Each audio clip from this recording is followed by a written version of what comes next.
শবে কদর পাওয়ার সহজ উপায় কি? শবে কদরের নামাজ ও দোয়া আছে কিনা?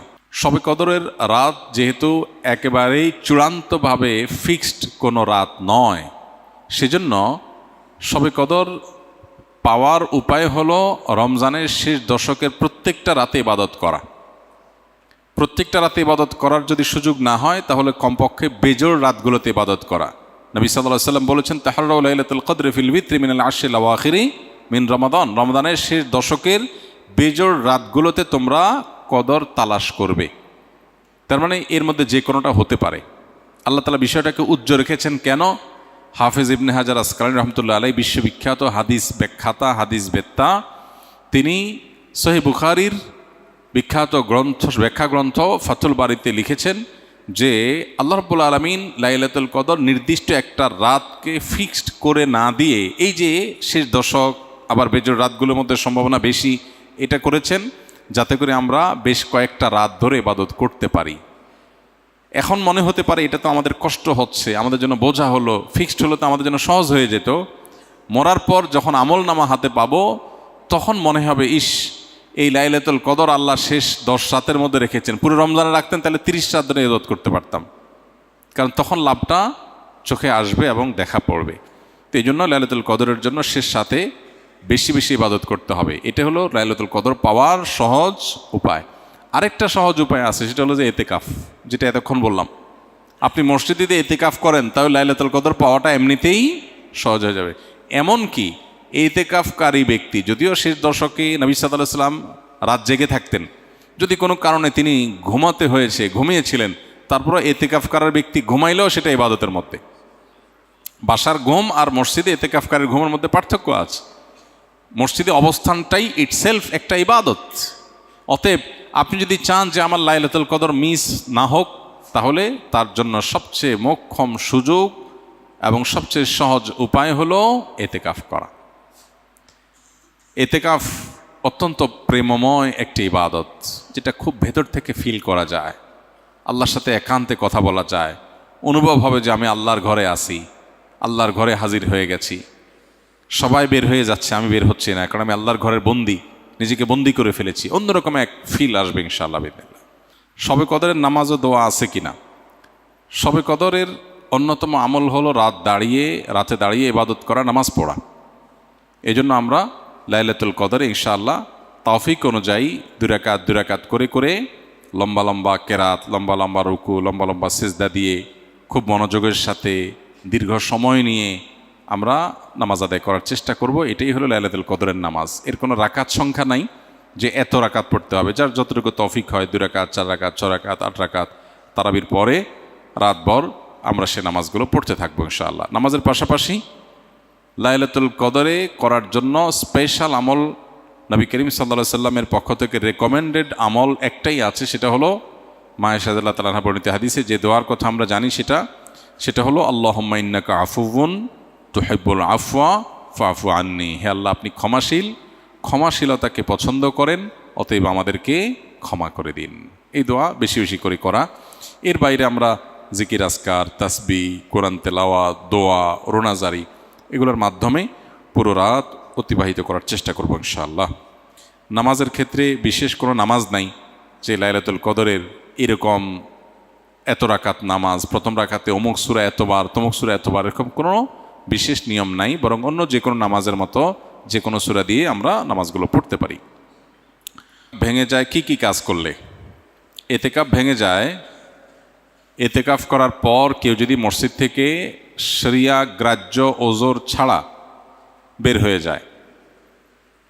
আপনি এতেকাফ করতে আসছেন, এতেকাফ করতে আসার পরে আপনি বাহিরে চলে গেছেন, একটু মার্কেটিং করা দরকার ঈদ সামনে, তাহলে আপনার এতেকাফ ভেঙে যাবে। শরিয়া গ্রাহ্য ওজর কি? আপনি ওয়াশরুমে যাওয়া লাগছে, এজন্য আপনি যেতে পারেন, ওয়াশরুমে যেতে পারেন। আর ওয়াশরুমে যেও আপনি আড্ডাবাজি করতে পারেন না। ওয়াশরুমে গেলেন, যে সেখানে আপনার দোস্তের সাথে দেখা, আরে দোস্ত কিরে কি অবস্থা, আপনি এতেকাফে আছেন, এটা আপনি করতে পারেন না। দ্রুততার সাথে ওয়াশরুমের কাজ সেরে চলে আসবেন। এর বাইরে মসজিদে যাওয়ার আমাদের নেসেসারি একেবারে খুব না হলে নয়, এরকম আমাদের ইম্পর্ট্যান্ট নিড বা প্রয়োজন আর কি আছে? খাওয়া দাওয়া আছে। খাওয়া দাওয়া আজকের যুগে বিশেষ করে এমন জায়গা খুব কম আছে যেখানে খাবার মসজিদে দিয়ে যাওয়ার মতো ব্যবস্থা একেবারে নাই। এরকম মানুষ খুবই কম। বাসা বাড়িতে লোকজন আছে, কেউ না কেউ খাবার দিয়ে যেতে পারে, কাউকে রিকোয়েস্ট করলেও কেউ দিয়ে যেতে পারে। অতএব এরকম ব্যবস্থা যদি থাকে তাহলে খাবারের জন্য বাইরে যাওয়া জায়েজ নাই। হ্যাঁ, কারোর যদি এরকম হয় অবস্থা যে তার খাবারের জন্য কেউ খাবার এনে দেওয়ার মতো নাই, তাহলে এরকম নিরুপায় যদি কেউ সত্যিই হয়, এরকম কোনো মসজিদ থাকে যে আশপাশে কোনো মানুষজন নাই, অনেক দূরে তার বাসা থেকে খানা আনার মতো কোনো মানুষ নাই, তাহলে তিনি খাবারের জন্য যেতে পারবেন, খেয়ে আবার চলে আসবেন। খাইতে গিয়ে আবার বাসায় আরেকটা খাজুরি আলাপ করতে পারবেন না। একবেলাকে আরেক বেলা খাবার সাথে নিয়ে আসলেন, এইভাবে না হলে নয়। এরকম নিড থাকলে শুধু বাইর হতে পারবেন। এছাড়া যদি তিনি বাইর হন তাহলে তার এতেকাফ ভেঙে যাবে। আর এমনিতে কিছু কাজ আছে যেগুলোর কারণে এতেকাফ ভাঙবে না, কিন্তু এতেকাফের কোয়ালিটি কমে যাবে, এতেকাফের গুণগত মান নিচে নেমে যাবে। সেগুলো কি? সেগুলো হলো এতেকাফে বসে আপনি শুধু ঘুমায় কাটালেন, 355 দিন অনেক কাজ কাম, অনেক ব্যস্ততা, ঠিকমতো ঘুমাইতে পারেন না। এই 10 দিন সুযোগ পাইছেন যে আলহামদুলিল্লাহ ডিস্টার্ব করার কেউ নাই, বাচ্চা নাই, বউ নাই, কেউ নাই, ঝামেলা নাই, ক্লায়েন্ট নাই, একটু মন মতো ঘুমাইলাম, তাহলে এতেকাফটা অর্থহীন হলো, এতেকাফটা ঘুমের জন্য না। আবার আপনি এমন করলেন যে অন্য সময় বন্ধু বান্ধবের সাথে এত আড্ডা মারার সুযোগ পান না, 2-4 দোস্ত মিলে একসাথে কোনো এক মসজিদে এতেকাফে বসলেন, এবার একেবারে চুটিয়ে আড্ডা মারলেন। এগুলো এতেকাফের কোয়ালিটিকে নষ্ট করে দিবে। আর যদি আপনি ভারসাম্যের সাথে একান্ত প্রয়োজনীয় আলাপ করলেন আর বাকি সময় হয়তো মগ্ন থাকলেন, সেটা অর্থবহ এতেকাফ হবে। আল্লাহ আমাদেরকে ভালো করে এতেকাফ করার তৌফিক নসিব করুন। এতেকাফের ক্ষেত্রে আমাদের মধ্যে যে ভুল ধারণা আছে সেটা দূর করতে হবে, প্রান্তিকতা যেটা আছে সেটা দূর করতে হবে। আমি আমার ছাত্র জীবনে একবার এতেকাফে বসছিলাম, মনে আছে, বহু বছর আগে। তো যেখানে এতেকাফে বসেছি আমার সাথে এক বৃদ্ধ মানুষ বসছিলেন এতেকাফে। তো শীতের সময় ছিল, তখন রমজান, অনেক শীত, মসজিদে একটু ঠান্ডা বেশি। আমি হঠাৎ করে দেখি যে মুরব্বি নাই।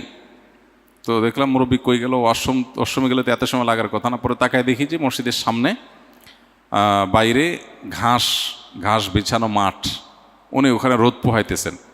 পরে বললাম, মসজিদে বললাম, চাচা এতেকাফ অবস্থায় তো রোদ পোহাতে বাইরে যাওয়া যাবে না। তো উনি খুব জোরে ধমক দিলেন। আমি ছোটো ছিলাম, মাদ্রাসায় পড়ি, তখন বলছে, হ্যাঁ তোমার মাথা, এতেকাফ ভাঙা এত সোজা মিয়া? আমি কি কারোর সাথে কথা বলতেছি? আমি রোদ পোহাইতেছি। তো এরকম ধারণা আমাদের সমাজে অনেকের মধ্যে আছে। আরেকজনকে আমি দেখছি, আমার মসজিদে উনি এতেকাফ করতে আসছেন, পরে হঠাৎ দেখি নাই, অনেকক্ষণ পরে আসছে। কেউ কই আসেন? বলে আমি ধান রোদ দিতে গেছিলাম, ধান শুকাইতে গেছি। ধান টান শুকায় আবার উনি চলে আসছেন এতেকাফে।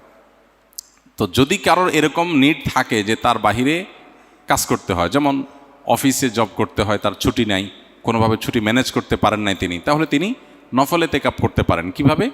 মসজিদে গাট্টি বসকা থাকলো, যখন বাইরে চলে গেলেন তার এতেকাফ শেষ হয়ে গেল, যখন ঢুকলেন যতক্ষণ থাকলেন ততক্ষণ এতেকাফের নিয়ত করে থাকলেন, রাতের ইবাদতটা মসজিদে ভালোভাবে হয় বাসার চাইতে, সে নিয়তে থাকলেন, এটা হতে পারে। কিন্তু সুন্নাহ মাসনুন যে এতেকাফ, সেটা হলো পরিপূর্ণ সময়টা, দিন রাত পুরোটা সময় মসজিদে থাকা।